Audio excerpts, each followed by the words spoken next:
नमस्कार दोस्तों। क्या आपने कभी सोचा है कि एक इंसान की मौत के बाद भी उसका शोषण हो सकता है? क्या जाति और धर्म के नाम पर भी किसी निर्दोष को उसकी अंतिम विदाई तक नहीं मिल सकती? इन्हीं सवालों का जवाब देती है मुंशी प्रेमचंद की एक ऐसी कहानी जो 100 साल पहले लिखी गई थी, लेकिन आज भी उतनी ही प्रासंगिक है। आज हम बात करेंगे सदगति। अगर आप हिंदी साहित्य से प्यार करते हैं, प्रेमचंद को समझना चाहते हैं, या बस एक ऐसी कहानी सुनना चाहते हैं जो आपको अंदर तक झकझोर दे, तो यह वीडियो आखिरी तक जरूर देखें।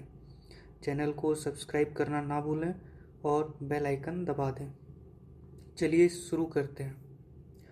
मुंशी प्रेमचंद हिंदी और उर्दू साहित्य के वो महान लेखक हैं जिन्हें उपन्यास सम्राट कहा जाता है। उनका जन्म 1880 में वाराणसी के पास लम्ही गांव में हुआ था। उन्होंने अपनी कहानियों में हमेशा उस समाज की तस्वीरें खींची जो हाशिए पर था: किसान, मजदूर, दलित और औरतें। सदगति कहानी सन 1931 में लिखी गई। यह वो दौर था जब जातिवाद अपनी चरम सीमा पर था। छुआछूत, ऊंच नीच का ऐसा बोलबाला था कि एक दलित की जिंदगी की कोई कीमत नहीं थी। प्रेमचंद ने इसी व्यवस्था पर अपनी कलम की धार चलाई और सदगति उसी धार का सबसे तीखा वार है। इस कहानी में कुछ मुख्य पात्र हैं, इन्हें समझना जरूरी है। पहला, दुखी। कहानी का नायक एक गरीब, मेहनती और भोला वाला दलित मजदूर। वो इतना सीधा कि अपने शोषण को भी अपना कर्तव्य समझता था। दूसरा किरदार है झुरिया, दुखी की पत्नी, एक मजबूत लेकिन बेबस औरत जो अपनी पति की मौत के बाद न्याय के लिए तरसती है, मगर समाज उसे वो भी नहीं देता। तीसरा किरदार है पंडित घासीराम का, गांव का ब्राह्मण पुजारी, ढोंगी, लालची और क्रूर, जो धर्म का मुखौटा लगाकर इंसान का खून चूसता है। और चौथा किरदार है समाज, एक अदृश्य पात्र, जाति व्यवस्था में जकड़ा हुआ पूरा गांव जो सब देखता है और चुप रहता है। कहानी की शुरुआत होती है एक छोटे से गांव की भोर से। सूरज अभी पूरी तरह निकला भी नहीं था। गांव की कच्ची गलियों में धुंध छाई हुई थी और उस धुंध में एक छोटी सी झोपड़ी के बाहर बैठा था दुखी। दुखी एक चमार मजदूर था, उम्र कोई 50 के आसपास। चेहरे पर झुर्रियाँ, हाथों में गट्ठे, आंखों में वो थकान जो सालों की गरीबी और दबाव से आती है। लेकिन उस सुबह दुखी के मन में एक उम्मीद थी। उसकी बेटी की सगाई तय होनी थी। एक बाप के लिए इससे बड़ी खुशी क्या होती, लेकिन उस खुशी को पूरा करने के लिए उसे गांव के पंडित घासीराम के पास जाना था, शुभ मुहूर्त निकलवाने के लिए। दुखी जानता था पंडित के पास खाली हाथ नहीं जाया जाता। उसने अपनी पत्नी झुरिया से कहा, थोड़ा आटा निकालो, थोड़ा नमक और जो भी हो घर में। झुरिया ने कनस्तर खोला, उसमें बहुत कम आटा बचा था। फिर भी उसने दुखी की मुट्ठी में थमा दिया, क्योंकि बेटी की खुशी के लिए यही करना था। दुखी ने वो छोटी सी भेंट एक कपड़े में बांधी। पैरों में जूते नहीं थे, नंगे पांव चल पड़ा पंडित के दरवाजे की तरफ। पंडित घासीराम का घर गांव के बीचों बीच था। पक्की दीवारें, बड़ा आंगन, दरवाजे के बाहर एक चबूतरा। दुखी वहां पहुंचा। उसने दरवाजे पर दस्तक दी, धीरे से, डरते हुए। पंडित जी बाहर निकले। दुखी को देखते ही उसके माथे पर बल पड़ गए। क्या है, क्यों आया है? पंडित ने रूखेपन से पूछा।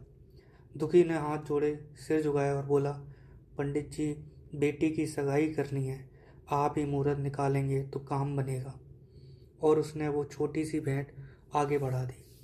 पंडित ने भेंट देखी, थोड़ा आटा, थोड़ा नमक। उसके होंठों पर एक व्यंग भरी मुस्कान आई। मुहूर्त निकालना है तो पहले मेरा एक काम करो। आंगन में एक बड़ा कुंदा पड़ा है लकड़ी का, उसे फोड़ दो। जब काम होगा तब मुहूर्त निकालूंगा। दुखी ने मन में सोचा, ठीक है, पंडित जी का काम करेंगे, मुहूर्त मिलेगा, बेटी की सगाई होगी। उसने हाँ कर दी। आंगन में वो कुंदा रखा था, लकड़ी का एक मोटा भारी सूखा हुआ टुकड़ा जिसे फोड़ना किसी के लिए भी आसान नहीं था। दुखी ने कुल्हाड़ी उठाई और काम शुरू किया। कुछ देर तो जोश था, कुल्हाड़ी चलती रही, लेकिन वो कुंदा था कि टस से मस नहीं हो रहा था। धीरे धीरे पसीना आने लगा, हाथ दुखने लगे, लेकिन दुखी रुका नहीं। घड़ी भर बाद उसने सोचा, पंडित जी थोड़ा पानी दे देंगे। उसने आवाज़ लगाई, पंडित जी थोड़ा पानी मिलेगा? अंदर से कोई जवाब नहीं आया। दुखी ने फिर आवाज़ लगाई। इस बार पंडित की पत्नी ने दरवाजे से झांक कर कहा, चमार को पानी कौन देगा? कुआं भ्रष्ट हो जाएगा। दुखी के मुंह से कुछ नहीं निकला। वो वापस कुंदे की तरफ मुड़ा और फिर से कुल्हाड़ी उठाई। दोपहर हो गई, धूप तीखी थी। दुखी के पेट में सुबह से कुछ नहीं गया था। पंडित के घर से खाने की खुशबू आ रही थी, रोटी, दाल, घी। दुखी की नाक से वो खुशबू गुजरी और पेट ने एक बार करवट ली, लेकिन मांगना नहीं। दुखी मांग नहीं सकता था, क्योंकि वो नीची जाति का था। शाम होने लगी। दुखी की आंखों के आगे अंधेरा आने लगा। हाथ कांप रहे थे, सांसें भारी हो गई थीं, लेकिन कुंदा अभी पूरा नहीं फूटा था और पंडित का मुहूर्त अभी नहीं मिला था। दुखी ने आखिरी बार पूरी ताकत लगाई, कुल्हाड़ी उठाई उठाई और गिर पड़ा। कुल्हाड़ी जमीन पर गिर गई। दुखी वहीं उसी पंडित के आंगन में जमीन पर ढेर हो गया और उठा नहीं।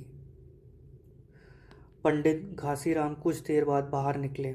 देखा कि दुखी पड़ा है। पास गए, समझ गए कि दुखी मर चुका था। और अब इस कहानी की सबसे भयावह और दिल दहला देने वाली घटना शुरू होती है। पंडित को अब नई समस्या थी।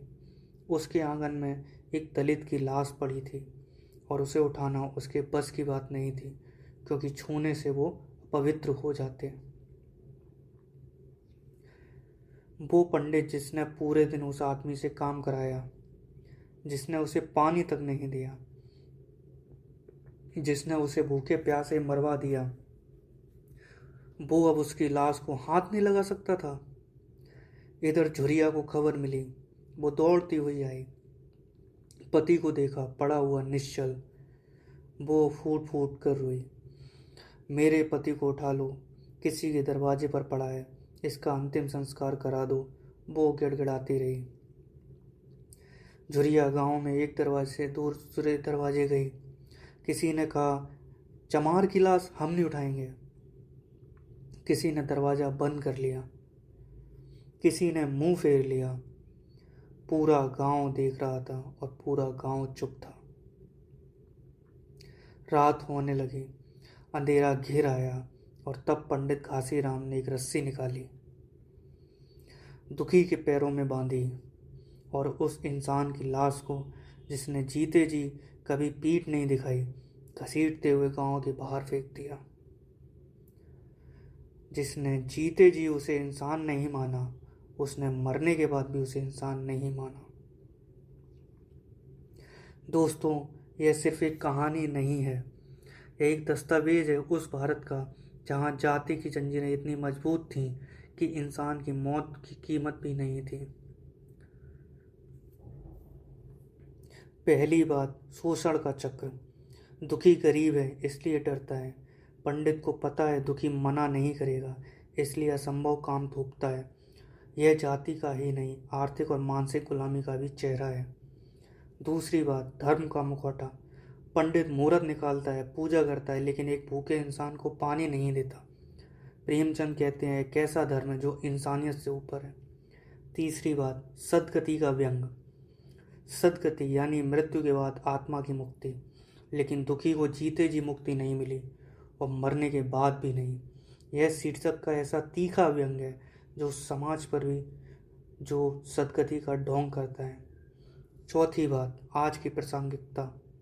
यह कहानी 1931 की है, लेकिन क्या आज सब बदल गया? आज भी दलितों पर अत्याचार होते हैं, आज भी मजदूरों का खून चूसा जाता है। प्रेमचंद का दुखी आज भी जिंदा है, बस उसका नाम बदल गया है। दोस्तों, सदगति दिल भारी कर देती है, लेकिन शायद यही प्रेमचंद चाहते थे। वो चाहते थे कि हम बेचैन हों, सोचें और बदलें। 1981 में सत्यजीत रे ने इस पर फिल्म भी बनाई। ओम पुरी ने दुखी का किरदार अमर कर दिया। एक बार ज़रूर देखें। अगर यह वीडियो अच्छी लगी हो, लाइक करें, शेयर करें, सब्सक्राइब करें। कमेंट में बताइए प्रेमचंद की कौन सी कहानी आपको सबसे ज़्यादा पसंद है। अगली बार मिलेंगे एक और अद्भुत कहानी के साथ। तब तक पढ़ते रहिए, सोचते रहिए और देखते रहिए हमारा चैनल इन्फॉर्मेशन स्प्रिंकलर। अगली कहानी बहुत जल्दी आ रही है, तब तक अपना ख्याल रखें। जय हिंद।